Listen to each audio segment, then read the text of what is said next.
So, that video on the Mayans. Shut it. It's time to watch another ad. Yeah, I get it. YouTube's filled with ads. Oh my god, my stepsister is trapped in the dishwasher again, and only I can save her. Oops, I can't figure out what 2 plus 2 is. So I guess I can't do it. Maybe install the game so you can do it. No, this ain't that type of crap. I hope you enjoyed your 2 unskippable ads for shit fucking video games, little Timmy, because this video is an ad for another video game. My fucking game. If you are one of the people already subscribed to my channel, or if you go back enough, you will see the occasional video showing off some minor area that I made for a game, or heck, another devlog type video. I love making games, and anytime I've got an idea, I just jump straight into it. But I've had a problem recently. Either I can't think of an idea that genuinely excites me and is achievable and not, you should simulate an entire medieval kingdom, make an entire linear corridor cinematic shooter, or insert fucking AAA game that every amateur game dev wants to make, and we so clearly can make. Beyond that, I've also often struggled with, going through with a game. Something which I also regret is the fact that I dropped 2 feature-complete games because I wasn't passionate about them. I felt creatively dry. I've abandoned a sequel to Pill Fight, a wave shooter where you fight pills, and said fucking cinematic corridor shooter. And for clarification, the gameplay was finished, but I had no system in place for the cutscenes. But occasionally, I get ideas which I love, which are brutally simple ideas which are perfect for me. Said wave shooter, when I'm passionate, a atmospheric walk through a castle, or just a conversation with a broken bot. Or a rock, paper, scissors game, where you can neither win nor lose. So, what game did I make? I made Rock, Paper, Death. Yes, the working title became the actual game's title. I couldn't think of anything better. Before we continue, however, I am going to spoil a lot about the game. That includes some of the endings and the rules of the game itself. So if you want to go in completely blind, I recommend you pause the video, go download it on itch.io, and enjoy it. Then you can come back, or you can just watch the video and know literally everything about how the game works before playing it. It's up to you. But anyways, Cthulhu, mental torture, and manipulation. Am I right, guys? As a concept for storytelling, I've always found fascinating the idea of bored gods that seek entertainment, so they use us as playthings. An example is I have an unfinished story that revolves around that. A all-encompassing bored god kidnapping humans, giving them new identities based on their insecurities in order to mock them, and placing them in a pocket dimension. That is a concept I love, so I thought, what if you're this employee that was hired by a company to play rock, paper, scissors with your computer? But, as the game progresses, it becomes increasingly clear that you are not playing with your computer, but something much darker, with far too much power. So I had my handy dandy concept, and I started work on a simple prototype. I modeled the office you're in, made it look dark and decrepit. I used a modular sci-fi pack to help with the props. And I even used a prop from it as the door, which looks very good, I'll say. It's this, and it looks strong, like something made to hold, right? Because the company doesn't know what will happen when you play with the entity. They don't know if it will be satisfied or if they'll be scrubbing off your remains from the walls. As I was coding the prototype, I was very happy with the results.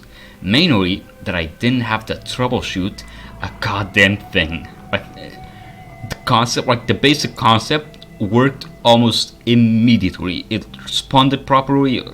There were no bugs that I could find, so that's fucking amazing. And this is where the spoilers of the game begin rolling in, folks. You see, the AI has 3 versions or personalities that it switches between at a set time. A legitimate one, which basically means that the AI will make its choice at random. A version called always winning, which is what it sounds like.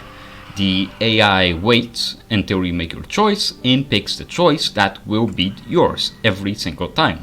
And a always lose version, which, of course, he makes the choice that will always lose to yours. I know what you're thinking.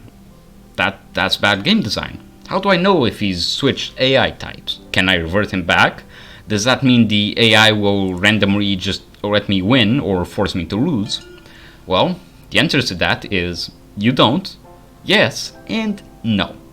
I'll explain all of this, but for now, keep in mind that your goal, and in fact the tagline of the game, is don't win, don't lose.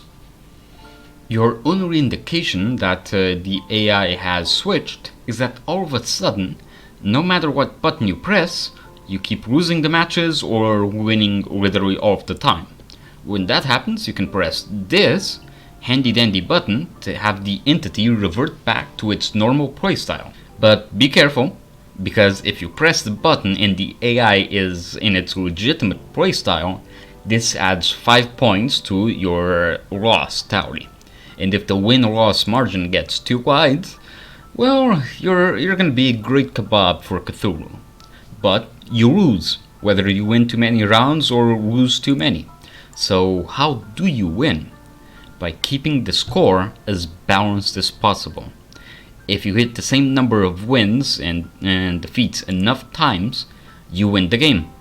But it's no chicken dinner, as again, it's your job, and in world, the protagonist just comes back tomorrow.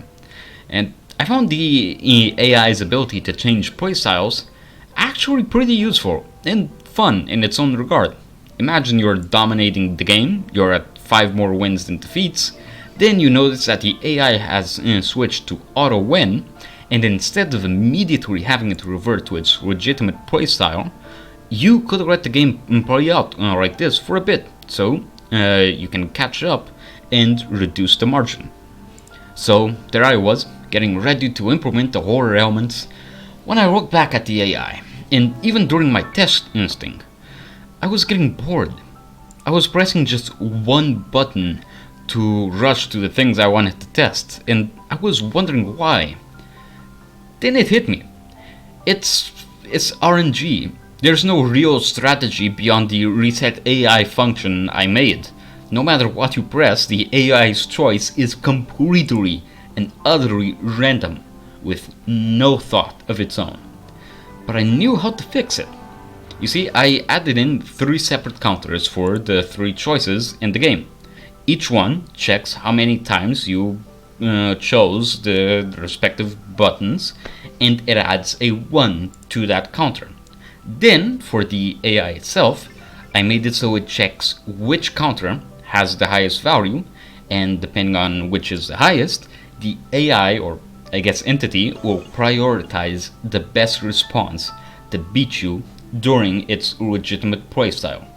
So that way, if you decide to spam the paper choice, the AI will spam the scissors choice after a little bit of time. So this had the unintended effect of making the game easier, yes, but more fun. As now you can't just press the buttons at random, you need to put at least some amount of thought into it. So off I went, back to handling the horror elements. I made it so that whenever the wins or losses reach 5 in total, the lights go out in your office. If you've gotten 10 more wins than defeats, you start to see shadows. In some events, well, even by watching, I think that there should be an air of mystery to the game, right? And yeah, that's sort of it for the game. Coding was a breeze, like I said, because it's rock, paper, scissors. I then handed the game off to a family member, and I immediately saw some flaws in the game, and some I was told of flaws. For starters, it's about keeping the game balanced long enough to win, but there's no visual indicator for how you're doing. That's a problem, but a simple one. I added a second computer monitor with a slider on it that continuously updates with how far along you are. And the second problem, the game still was not very fun.